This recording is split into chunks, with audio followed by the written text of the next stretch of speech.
Hello guys, welcome back to my channel. Guys, in this session I am going to show you one of the very important type of hooks in React, that is useState here. Apart from that, I'll be going to show you the practical things, how useState we use in a real time, how we can maintain the data inside that hooks. So these all things I'll be going to cover as a part of this session. To explain these things, I created one simple application, so where I'm accepting the some student detail and showing those student details on the table. If you can see on a screen, I created one basic form where I'm accepting this student name and division, and when I click on this student name and sorry on this add student, so that details will get populated inside the table here itself. Okay, so let me show you like how it works. I'll add the one record here, and let me click on add student here. Once I click on add student, so that table will get populated with the single record. You can see, yeah, so this will get updated with the single record, that is name is Samadhan Garde and division is A.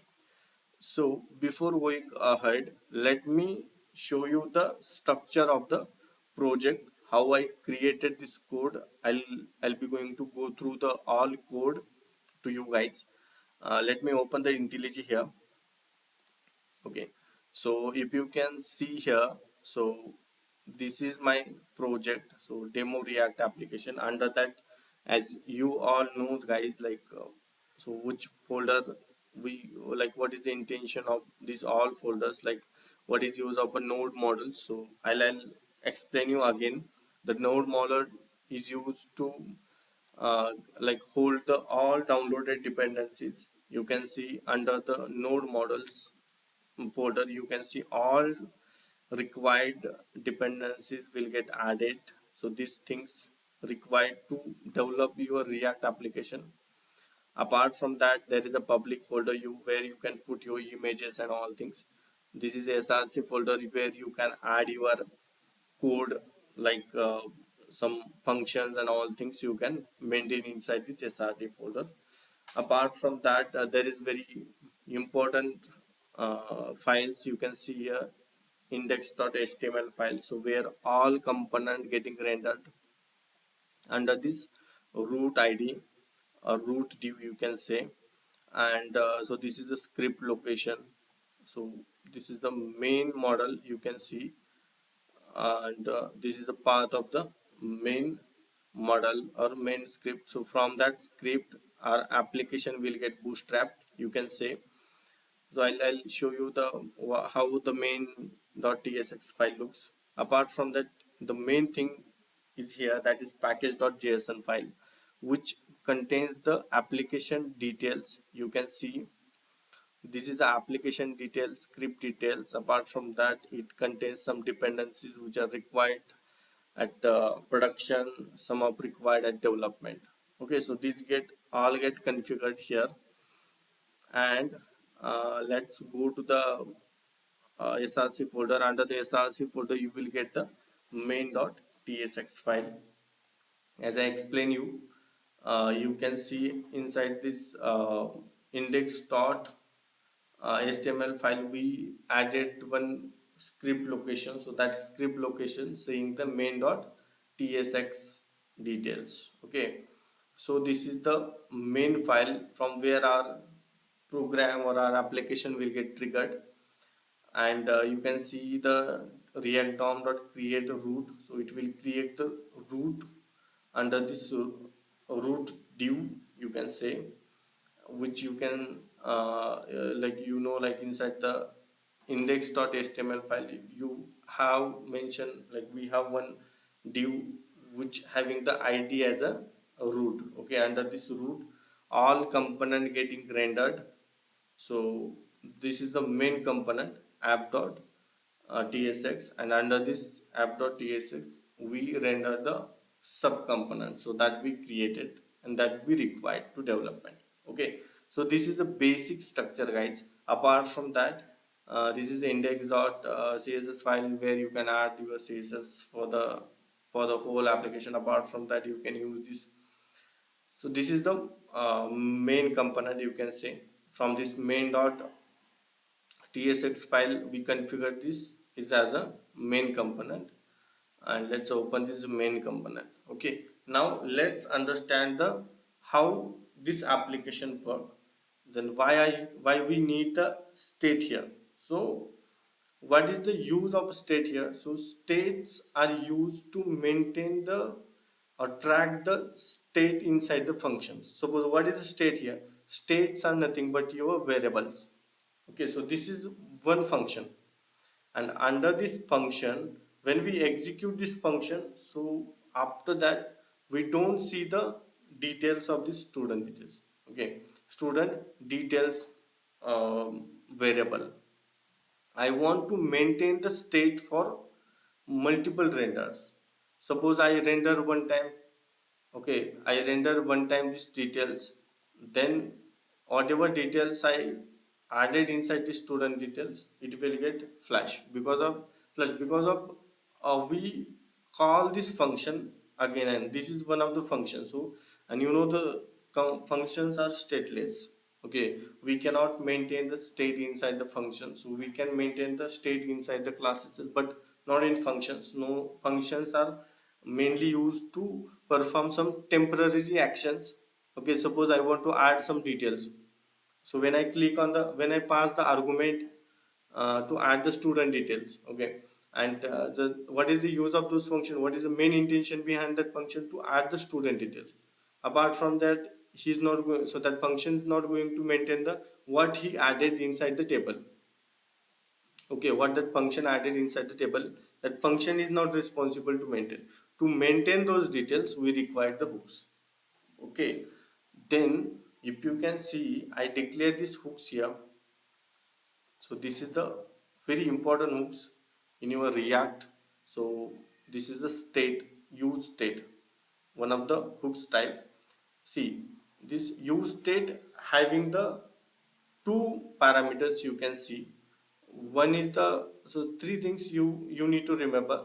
One is the initial value, second one is the variable. Okay, so that variable which initial value get assigned. Okay, after that to update this variable, okay, update this variable, you need to one function. So that function is nothing but your set student details. So what we did here, we destructure these details from the use state.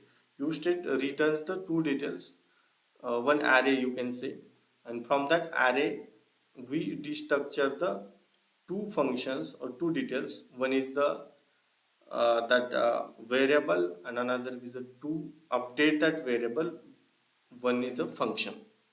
Okay, so these two details we can extract from the use state. So this initial state will get assigned to the variable, and to update this variable we require this student detail. So this is the basic use of a use state, and this is the syntax to declare the use state. So we have to, but before that we have to import this use state from the React. You can see the import statement here. Then let's understand the how this use state maintain the state of the this app function. So this is a one function, how it will maintain the state here, let's understand. Okay, when I add, okay, so let me go to the browser here. So whenever I add on a button like Sonali, let me add the name, another name. Okay, whenever I click on a add button, okay, so the new record will get added inside the table. Then how it get added, let's understand. So see what I did here. So this is the list of student, and this is function which is used to set the like set the student object inside the student details list. Okay, so whenever I click on a, whenever I execute this add new function, so this is a one arrow function I added inside this app function. So this function is used to update the your array, that student detail array. And how it will do? So we created the student object, These three fields we added here because which are required. How we collected these details? We collected from this event.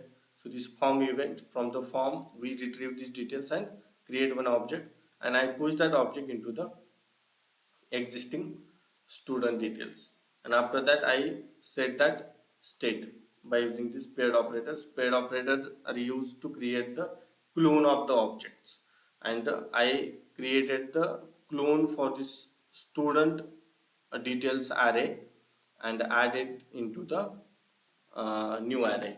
Okay, and so that set student details will get updated. That means use state will get updated when we click on a when we like execute this set student details function.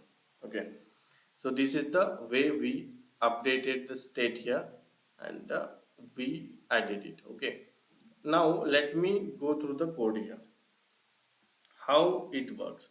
So we pass this function to your child. So this is the student card. So that student card is responsible, this is one component which is responsible to add the student, delete the student, update the student, and like create new student, something like this. So this is the use of the student card component. Okay, let's see what I added inside it. You can see this form here. So where I added the like name of the student, one form group, and apart from that I added the another form group which is for the division here, and I added one submit button if you can see on UI. So this is the details I added in code. Okay, now when I click on a submit button, so that type of this button is what? Submit. Whenever I click here, so on the form submit event, so this function will get triggered. So where I define this function, I define this function on a parent function. Okay, and from that parent function I am passing this function to the child. So app.tsx is your parent. Okay, app.tsx is your parent, and from that parent function I am passing this function as a argument, sorry, attribute of this component. So what is attribute? Add student. So we take this attribute here, and we call this same thing on this on submit event by passing the event. So under this event form, HTML form element, what we get? We will get these details, like we will get the division and name values. Okay, and what we did here, we collected these details here by using this e dot target and e dot target, and push it into the existing state and updated the state. And once my state getting updated, these details get re-render. Okay, these details get re-render, and my show function or show component getting called. You can see I pass the show component here inside the map. So it will, so this is the array of the student. It will iterate the, so map will iterate the student detail one by one and return the show function here, sorry, show component here. And what we pass here to the show component, we pass the two attribute. One is a key, this is required, and another one is the student info. Let's see the what show component returns. Show component returns as one table row that is having the roll number, name, and division. So and then it will get render. Okay, let me show you again. So whenever I click on a like add student button, so it will get like our main state will get updated, and your UI will get re-render. Okay, so there is one rule here. whenever we whenever we update the, okay, whenever we update the state, okay, so this state with the new value, then and then only your UI will get re-rendered. Suppose I update re-render the same object. same object, then what will happen? Nothing will happen, man. So it will not re-render the details. Suppose I enter some xyz name, division as a b, and let me click on a add. It will not re-render the UI. Okay, the record will get added inside your state, but it will not re-render because we are not updating the new state, new object. Okay, we updated the same reference. Okay, we what we did, we updated the same reference of the list. So how you can see the same reference here? If you can see, so we already created one array which is pointing to the particular memory address, which is holding particular memory address. So this is a reference which is holding the particular memory address. Now what I did, how this set student details are work, when we pass some details here, it will compare this object with your previous object.